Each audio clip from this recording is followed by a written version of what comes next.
So I literally have no idea what this video is going to be about. It's been a minute since I made a video at all.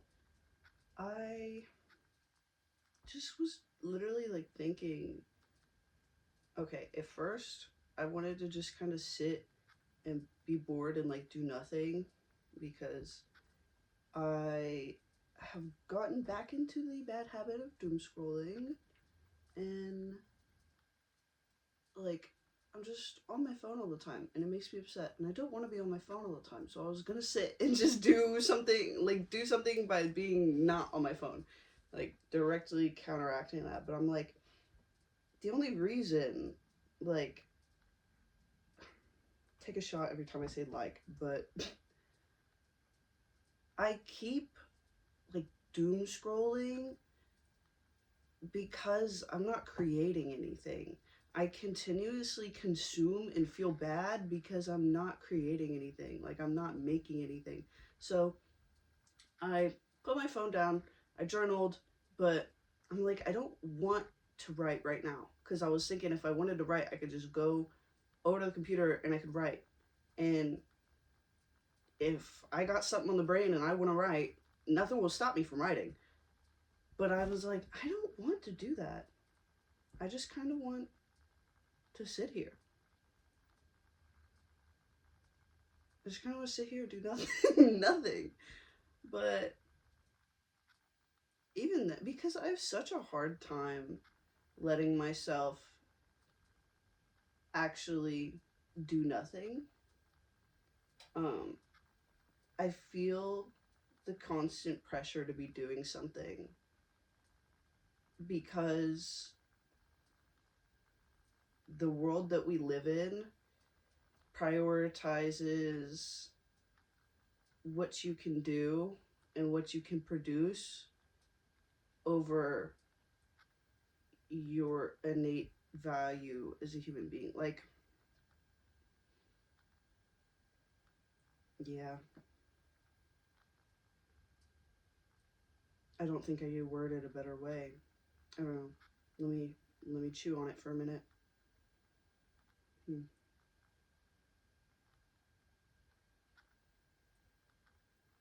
Our value, even though it actually truly is inherent, we have value as we are, as living creatures. We have value, and like the things we love, the things we are passionate about, those are incredibly unique to us. And the skills that we attain are unique to us. And doing what makes us happy is the most positive way to fully, like, what's the word, like when you're showing something, display, to like fully display your value by doing something that you really love and are really passionate about. That's one of the best ways to display your value. Or best, one of the, like, one of the more tangible ways and like deep fulfilling ways to display one's innate value. But a lot of us are not taught that we have innate value. A lot of us, especially here in America and any place that runs under capitalism, but I mean, honestly, any place that really has money. But that's not what this is about. Even though it sort of is. Everything ties together. Everything is interconnected.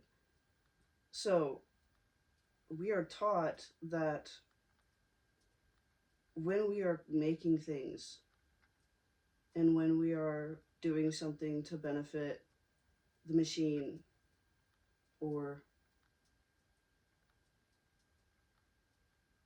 doing something,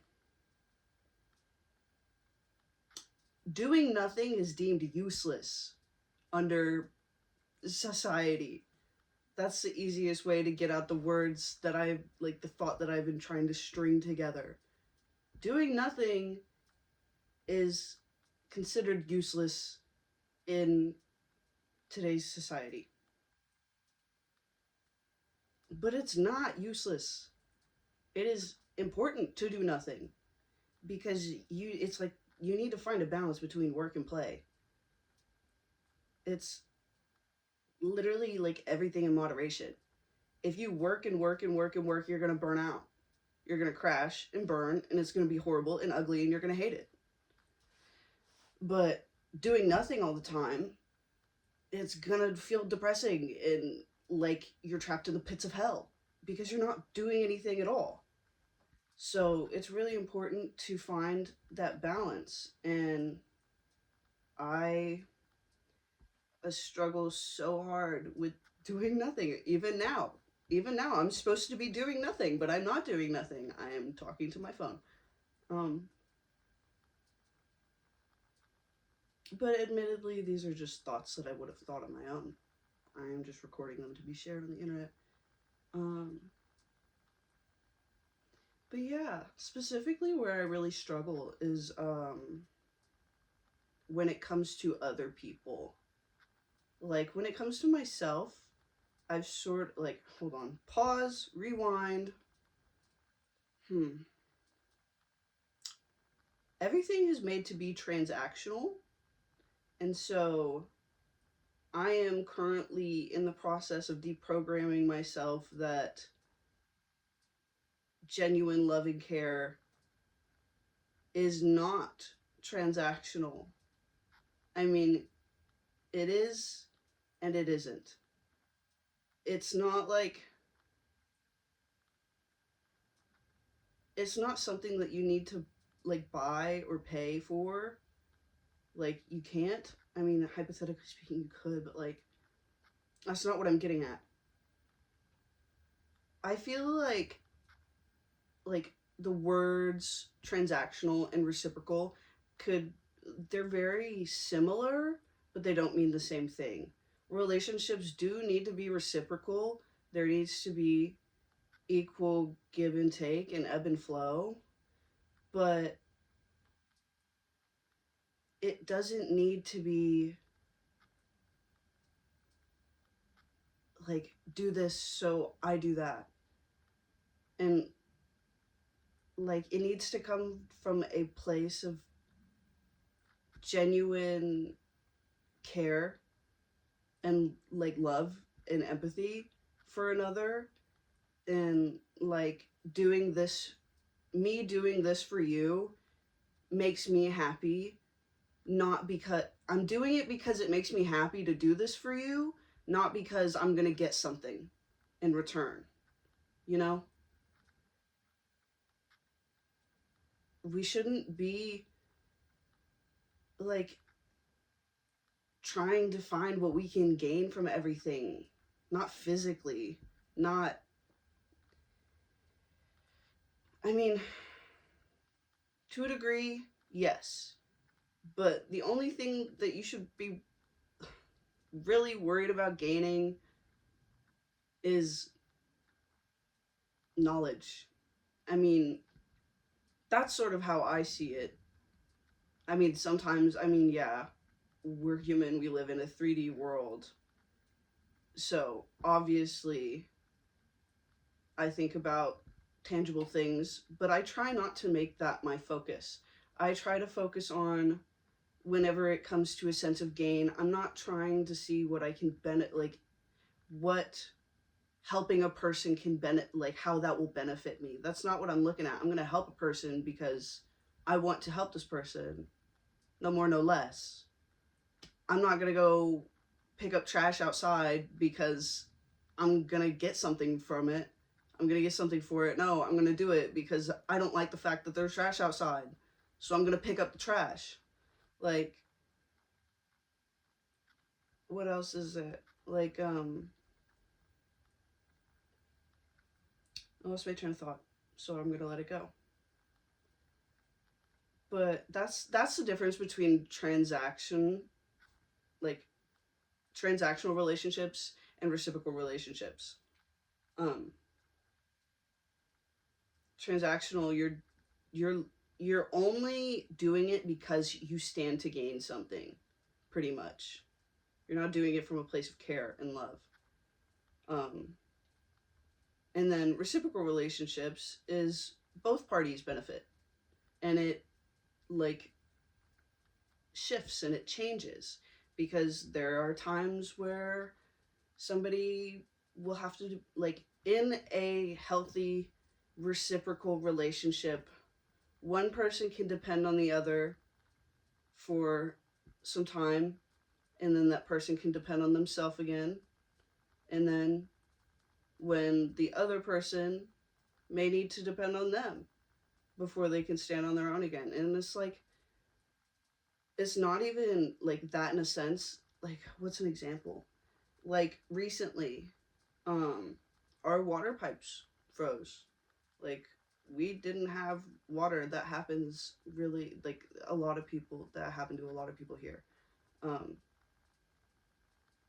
but we got to lean on our neighbors, and they helped us out. And I really struggled with that. I mean, I did better than I would have previously, but I still struggled with it for a little bit. um I was over at my one neighbor's, and we were getting water, filling up our water bottles, and her and my mom were talking, and like her her partner was he started taking the water bottles outside to our car, or like just outside, and he was gonna help take him to the car. And that that was where I really struggled, because i I struggle with allowing myself to be taken care of by someone that's not my family, almost. It's like also like the same thing with the tattoo shop. I struggled just showing up there because I felt that I didn't have anything to offer. That was an issue with my own like sense of self-worth, and I I felt like I needed to tangibly give something, but it wasn't the case. That was just a personal insecurity. And so at my neighbor's, as I saw him taking them out there, and he didn't ask for help. So I was thinking so hard in my head. I was like, he doesn't want my help, nor does he need it, because he is a grown man. If he wanted to, like, if he wouldn't be doing this if he didn't want to do it. Period. And I struggled with that because every bone in my body wanted to just tell him to stop. I got it. We will take those out there. And I fought that. I fought that so hard. And I did, but I couldn't stand and do nothing. That was what my brain was telling me over and over. I can't just do nothing. While he's doing this, I have to do something. I can't just stand, because I wasn't even having a conversation. I was just kind of standing there. And I struggled so hard with that. So I walked across the house.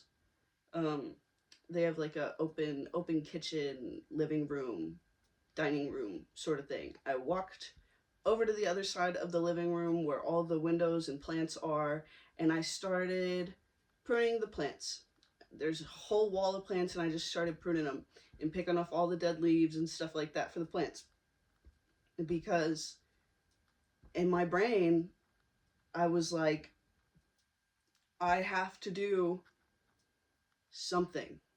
I struggle so hard with not being productive or just not doing something.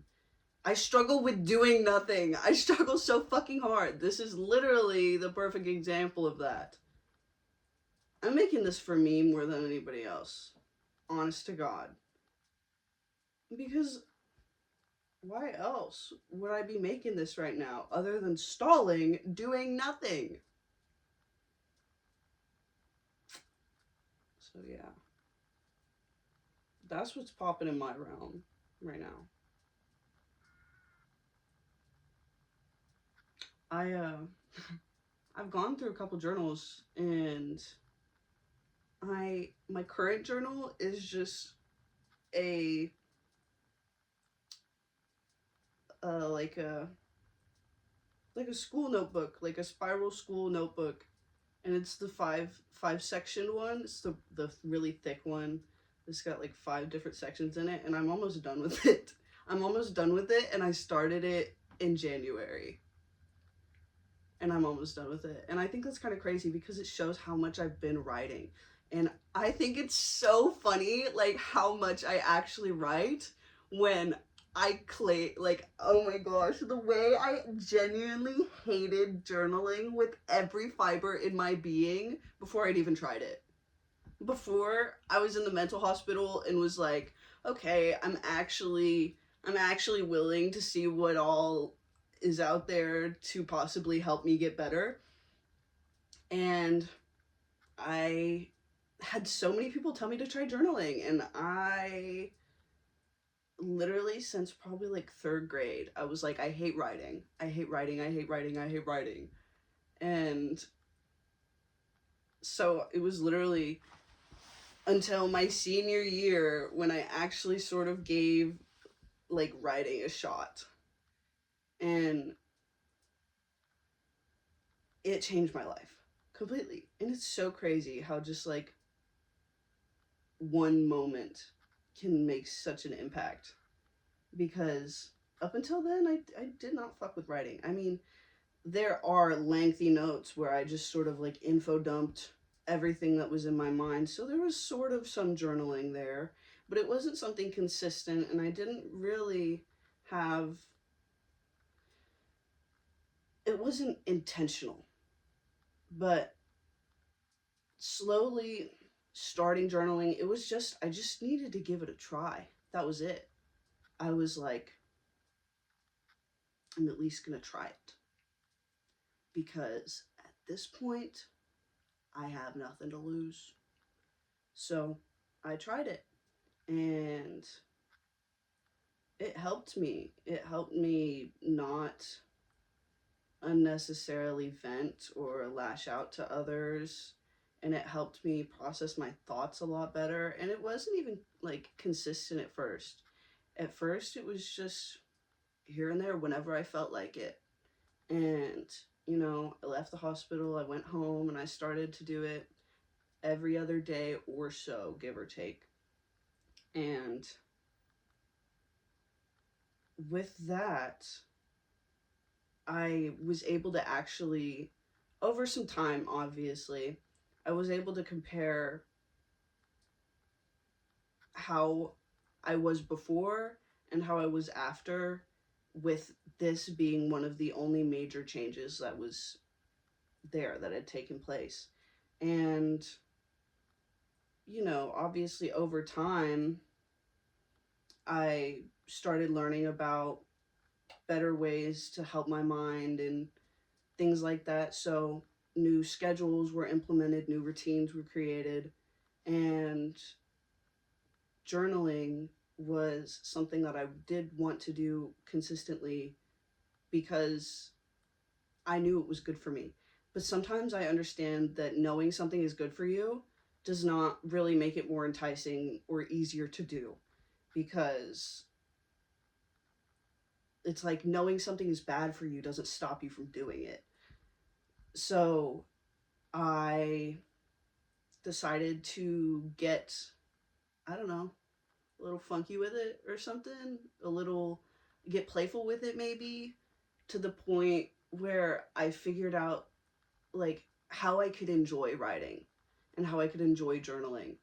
Um, because that's like that's like two good things right there. It's good for me and I like it. Why would I not do it? And so it helped my brain stick with it better if I like it, and it's good for me. So it was just, I found something that not only helped me, but it helped me create. It was such a good outlet that I was denying because of no reason. I was denying myself this opportunity just because I've never had it before. And I think about that a lot.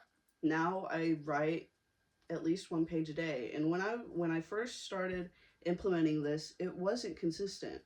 Even though I wanted to do it every other day or every day, sometimes I didn't. And that's okay. We're human. We're not perfect. We will never be perfect. And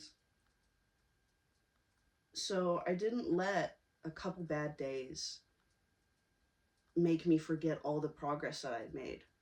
So if I missed it for a couple days and I'm like, hey, I haven't done this in a minute, I'm going to take time to make sure that I do this because this is important to me. It makes me happy and it's good for me. It's a, it's a great form of self-expression and it helps me in my mind. Why wouldn't I do that? And now I do it every day. Sometimes even now, it's been 3 years. And still, it's crazy that it's been 3 years. I gotta sit with that for a minute. That's wild. That's crazy. Or, yeah, no, 3 years now. Like, officially. That's crazy. Anyways, yeah, and there was times that I didn't journal for, like, months or something. But it was something that I'm glad that I did come back to and I did remember to do after a while. Because now it's one of, I mean, sometimes I'm like, I don't want to keep writing. So I just don't. And, after a while, if I actually notice that I'm going back into more of a negative headspace, I will journal because I'm like, it's a good one on one time with myself, if that makes sense. It's one of the easiest ways for me to actually keep track and process what's going on in the cranium. And so now I write like at least on average, I'd probably say like 2 or 3 pages of like college rule notebook paper a day. And some days it'll just be one. I try to do at least one a day. And it won't all be in one sitting. Sometimes it is if I have a lot that I want to write about, sometimes it's not. Sometimes I just want to write what I'm going to do and then that'll be it. I don't really have anything else that I want to talk about. And so then something happens throughout my day, I'll come back to it, write a little more. But yeah, no, I'll grab it. It's right here. It just makes me so happy. It's just, for real, just a college rule notebook. And I literally have some of my high school Spanish notes in here. Like, yeah. I'm trying to go, here we go. So, I've got, I don't know if you can tell really well. I'm just a little bit over halfway. I got this much left. This much left. And I have a couple other notebooks that I'm already going to use after this. And I really like to just be able, I love having tangible proof of my own progress. Because this is one of those. This is one of my ways to have tangible proof of my own progress. And this literally, let me find where I dated it. The 7th of January. Today is like 20 something. I think it's the 20. I do not have to guess. Oh, maybe I do have to guess. Maybe today's the one day recently that I didn't date. That's kind of crazy. What was yesterday? 24th? So today's? No. Today's the 24th. This was sometimes, especially, I've been trying not to stay up as late, but I'm just a night owl, so I will be up at night anyways. So whenever I'm up really late and it's like the next day, I will make sure to date and timestamp because 2:30 a.m. So, and then I didn't write any other date, but I did see a good morning. So, yeah. Today's the 24th. I've gathered that much. And it helps me keep on track of my days. If I don't have like a strict schedule where I'm doing something every day to the point that I like need to know what day it is, I can lose track of time really, really easily. Sometimes I still do lose track of time, but journaling, I become aware that, hey, it's this day. And it's just, as somebody who has hated routines throughout most of their life and like consistently found ways to build outside of them, I love the spontaneity, yes.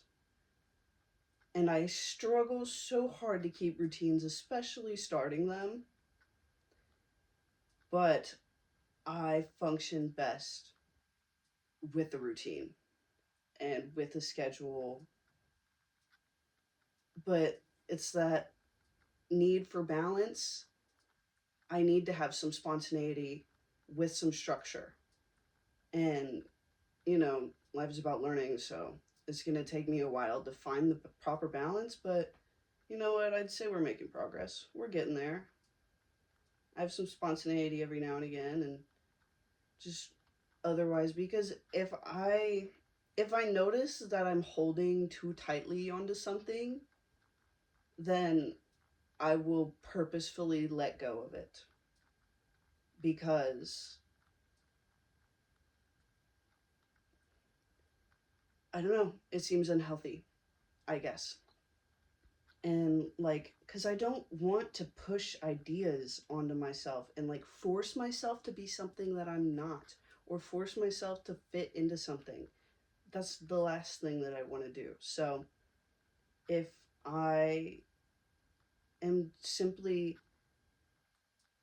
like, if it starts to feel like it's doing more harm than good, pretty much, like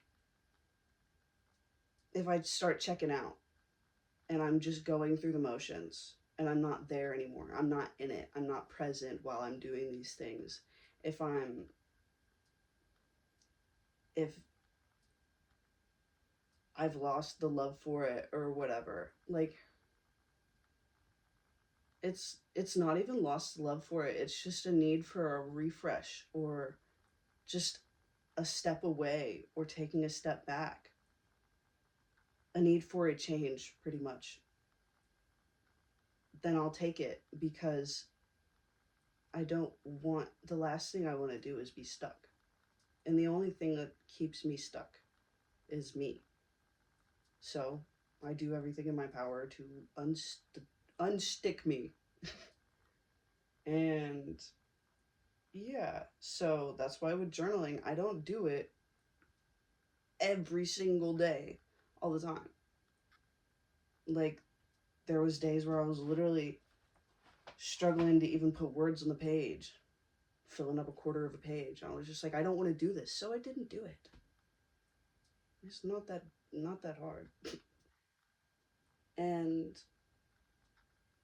yeah, it's just good to take a step away or take a step back and have and like look at things differently and see things in a different light. Shifting perspectives is really, really, really, really cool. Really beneficial. Anyways, I think that's gonna be it. It was about a 30-minute long video. I don't know if I'm gonna upload this or not, but thanks for watching. I guess.